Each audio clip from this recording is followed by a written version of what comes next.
Безнең телерадиокомпания Русфонд Хайрия җәмгыяте белән берлектә авыру балаларга булышу проектын дәвам итә.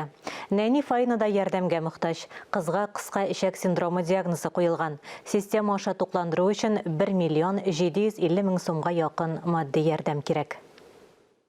5 айлык Фаинаны махсус тукландыралар. Сабыйга әнисенең күкрәк сөте урынына витаминлы катнашма бирәләр, чөнки организмы гадәти ризыкны үзләштерә алмый. Кызга кыска ишәк синдромы диагнозы куелган. Табиблар тикшергәч, кыска ишәк булуы ачыкланган. Сабыйны әнисе белән ашыгыч рәвештә Казанга җибәрәләр. Авызыннан кан килә башлый, ашыгыч операция ясыйлар. Шуннан бирле аңа кыска ишәк синдромы диагнозы куела.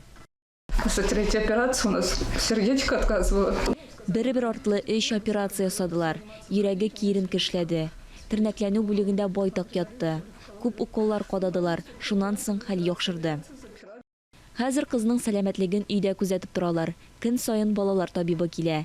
Табибларның әйтүләренчә, бер кадәр вакыт узгач, кызның хәле җайланырга тиеш. Аның ишәге тиешенчә үсә ала.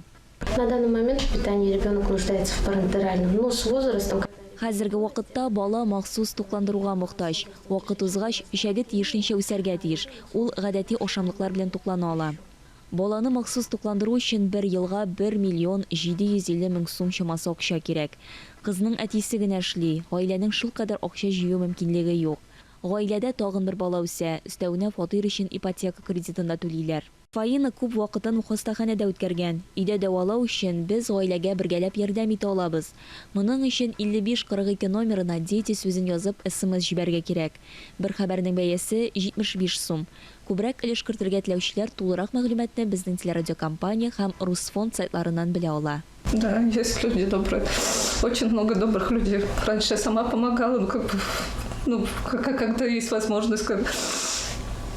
Много очень добрых людей, они помогут, я знаю.